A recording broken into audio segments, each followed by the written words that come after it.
Hey, what is going on, everyone? It's Maya and I'm finally back with another video.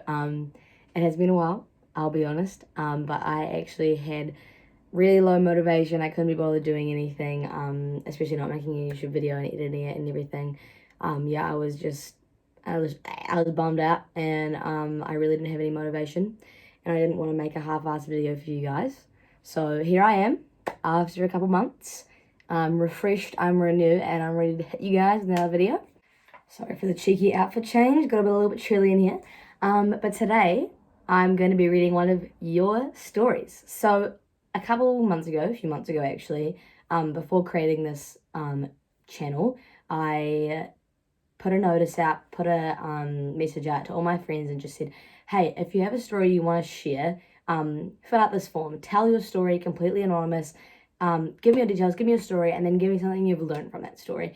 And I decided that I was going to make a little series out of this on here because I feel as though we feel comforted when we know that we're not alone. We feel comforted when we know that we are not unusual for going through what we're going through. So hearing someone else's story and hearing what they have been through and being able to relate to that and know, man, I'm not unusual because someone else has gone through this is super, super comforting. And it's something that we don't do enough in our society. We don't talk about it enough. We aren't vulnerable enough. We're not open enough about our emotions and our story. So I feel as though if I share this story with you guys, you may be able to relate to it. You may be able to find comfort in the fact that you are not alone and that there are so many people who struggle with things just like you. So today will be the first video of many where I share your stories and just let you guys know that you are not alone. Now, I do, before I get into the story, want to set a trigger warning and say that this story talks about self-harm, suicide, and just overall feelings of worthlessness and being not good enough. So if any of those things are going to cause you to be triggered or feel as though you're going back into old habits, please click off this video now. Talk to someone, find some help, but do not watch this video because nobody deserves to re-spiral into something, and I do not want to be the cause of that. So click off now if you are triggered by those things. So yeah, I'm just going to get into the story. I'm going to share it with you guys, and then I'm going to talk a little bit about it and then read what this person has learned from their experience. Okay. Got the trusty Dell laptop to help us out today. Okay. Friendly warning again. This deals with suicide, self-harm, and worthlessness. If you are triggered by those things and have not yet clicked off, please click off now. I'll give you some time. Alrighty. Are we ready?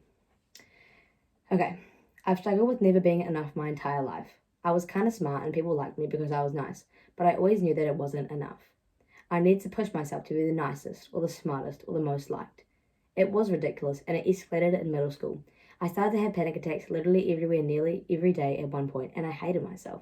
I felt so fake, like no one really knew me, and if they did truly know me, they would hate me, think I was weak, think I was worth nothing, because that's what I thought of myself for so long, without realizing it. I started to cut myself, and I refused to tell anyone. I told myself I was fine and I deserved it because I was a failure. Like, it wasn't worth anyone else's attention, but I needed to punish myself for not being good enough. I have a scar in the shape of an F now because I always needed to remind myself I was a failure. I isolated myself from everyone in my life, and everything felt so worthless, so dark. I tried killing myself and it didn't work. My parents found out and sent me to counseling. It didn't help, and I thought it was my fault. Anyway, fast forward, I finally told one of my closest friends. She told me she thought F stood for forgiven. I don't know, but her saying this had such a massive impact, and I believe God gave her those words to give to me. I prayed for the first time in so long, and I got baptized a few months after. I still deal with a lot of anxiety, trust issues, and I have pretty low depressed times, and I've tried to hurt myself again. But it's a journey, and I'm not alone now. Okay, so that was a really heavy topic. That was a lot of rough emotions and deep emotions and a lot of, dark self-hatred and anxiety and depression. But the thing is, about this story, about these emotions, they're so common in our society. There are so many people who struggle with emotions just like that and go through such similar experiences. We live in a society of self-hatred, anxiety, and depression. Yet there is still such a negative stigma around such things. It's so easy to fall into a pattern of self-hatred. It's so easy to find the bad things about yourself. It's so easy to pick out every little detail and hate yourself for it. It's so easy to do that. It's so much easier to hate yourself than love yourself. Yet, If we are asked to name one thing we love about someone else, we do it in an instant. If I asked you to name one thing you love about someone else, could you do it in a matter of a few seconds? Probably. But if I asked you to name something you loved about yourself, would you do it in the same time frame?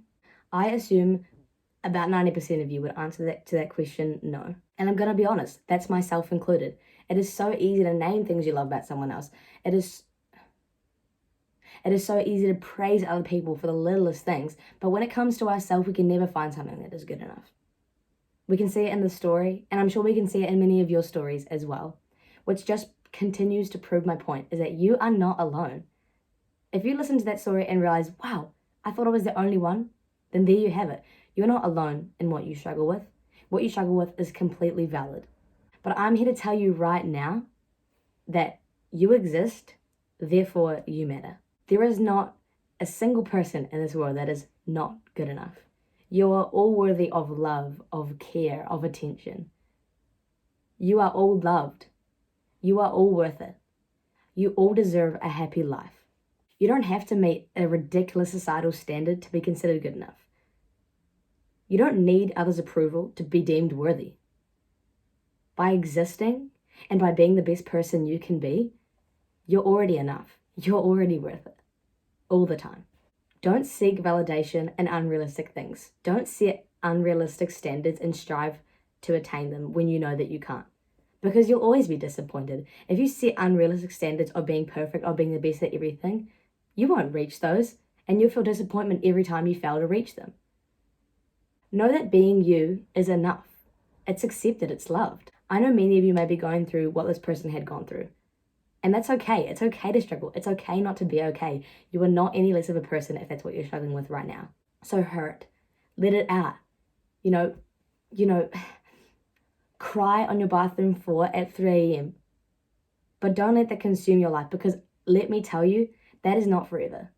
It may suck right now, but it's part of the journey. As you can see in this person's story, they talked about it. They opened up. And they're already progressing along their journey. Heck yeah, they still struggle, because we're human and we struggle. But they're progressing on their journey. They're taking baby steps. They're taking it one day at a time. They're moving forward. There's always a light at the end of the tunnel. I know that is so cliche and it's so hard to believe, but one day you will find happiness, and you may still struggle. You may still have to deal with these things, but you're going to continue to move forward one day. I can promise you that. To add on to that, I'm going to be reading what the person has said they learned from this experience. I'm so sorry I keep using my hands like this. I'm so sorry. I've learned a heck of a lot. Mental health issues is not a weakness. It's a story. Sometimes it can be a powerful story. Everyone has their own experiences with stress, anxiety, depression, not feeling like enough. The only way to really start making a change is to talk about it. And making these issues seem like a weakness, it has become our biggest weakness as a society. I've learned that joy is different to happiness. I have joy in so many things, but I'm not always going to be happy. It's just not how it works, and it doesn't make me any less of a person. Imperfection is human, and these ridiculous standards I have for myself is not realistic at all. I'm still dealing with a lot of that crap, but God's working in my life, and I believe that our stories really can change our society. I honestly couldn't have put it any better than how this person put it. What you are dealing with, the mental health issues you struggle with, is not a weakness, it's a story. We all struggle. As humans, no one's life is ever perfect. So why are we trying to act like it is? Why do we conceal these things and desperately try to hide the bad things, and we desperately try to find these negative emotions, yet they are the most powerful. They create a united society. If you feel as though you're alone and you decide to, close up and not tell anyone about what you're going through right now, I want to encourage you, speak about it. Find someone you trust, find someone you love, find someone you can confide in, and talk about it. Tell them how you feel. It's so hard. I know I've been there. I've been through years of life when I just kept everything inside of me and I told everyone I was fine. I was adamant on being fine, but I wasn't. When did I start to grow? When I started to talk about it. When I started to tell people about how I felt. When I started to open up and be vulnerable. Being vulnerable takes so much courage, and it takes a lot of strength. Saying, hey, I'm not feeling too good right now, or hey, I'm actually really struggling with my anxiety, doesn't make you any less of a person. Heck, it makes you a lot stronger. The most powerful lesson I can preach to you right now is talk about it. Open up, be vulnerable. I know it may not seem like it right now, but you will find so much strength and so much happiness and so much progression if you open up, if you decide to talk about it. Talking about it means that you're no longer alone, that you have someone to hold you accountable in this journey, that you have someone to hold your hand in this journey when you need it, that you have someone to confide in when you need it. As well as that, know that you are strong. You are not any less human if you struggle with mental health issues. If you struggle with anxiety, depression, bipolar, PTSD, trauma, anything, whatever you struggle with doesn't make you less of a person. Whatever you struggle with doesn't make you weak. You are all strong. You are all warriors. And we need to stop acting like mental health is what makes us weak, because it doesn't. Period. No more discussion. You are not weak if you struggle mentally. So my main 2 points are, I encourage you to open up, be vulnerable, talk about it. And you are not any less of a person because you struggle with mental health issues. So yeah, that concludes today's video. I really wanted to be able to help you guys in feeling as though you're not alone. And